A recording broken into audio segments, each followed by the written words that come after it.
Ce matin, en allant à la boulangerie, j'ai vu que la boulangère avait ce papier devant elle. Ça lui permettait de savoir directement le prix à demander au client. Par exemple, si le client demandait 4 baguettes, elle savait qu'elle devait demander 3,60, 5 baguettes, 4,50. Dès que le nombre de baguettes était assez important, elle préférait avoir ce papier-là. Est-ce que la situation, elle est proportionnelle?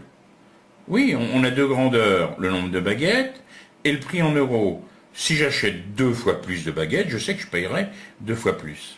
Observons un peu de près ces chiffres. J'ai préféré placer les nombres dans un tableau. Première rangée, c'est le nombre de baguettes, la première grandeur. Deuxième rangée, c'est le prix.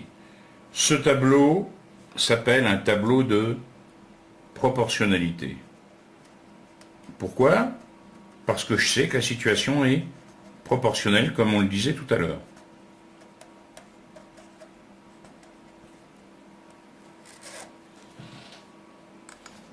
Regardez bien le tableau. Oublions d'abord ces zéros ici à 6,30, 3,60 qui ne servent à rien.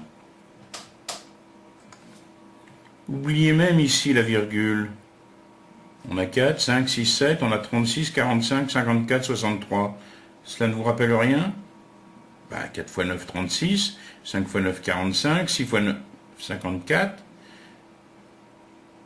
Alors si on veut obtenir à la place de 36, 3,6, on multiplie 4 par 0,9, 5 par 0,9, 6 par 0,9. Alors c'est intéressant, on a le même nombre qui nous permet de passer de la première ligne à la deuxième ligne.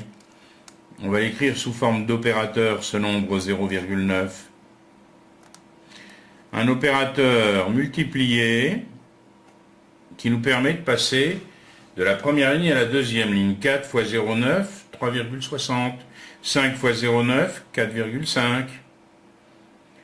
Ce coefficient s'appelle un coefficient de proportionnalité. Donc, si j'ai un tableau de proportionnalité, je suis sûr qu'il existe un coefficient de proportionnalité qui me permet de passer d'une ligne à l'autre.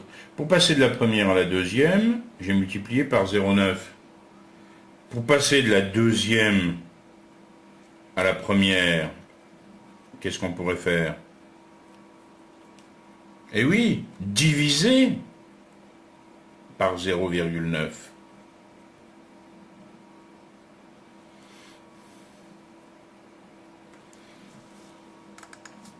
Une fois que j'ai trouvé les coefficients de proportionnalité, je peux résoudre ainsi quelques problèmes. Par exemple, si notre boulangère se demande le prix de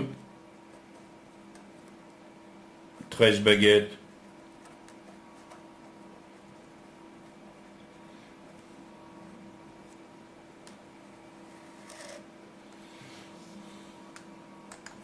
elle sait que pour passer du nombre de baguettes au prix, il faut multiplier par 0,9. Elle a trouvé le coefficient. On a donc 13 multiplié par 0,9, qui est égal à 11,70 €.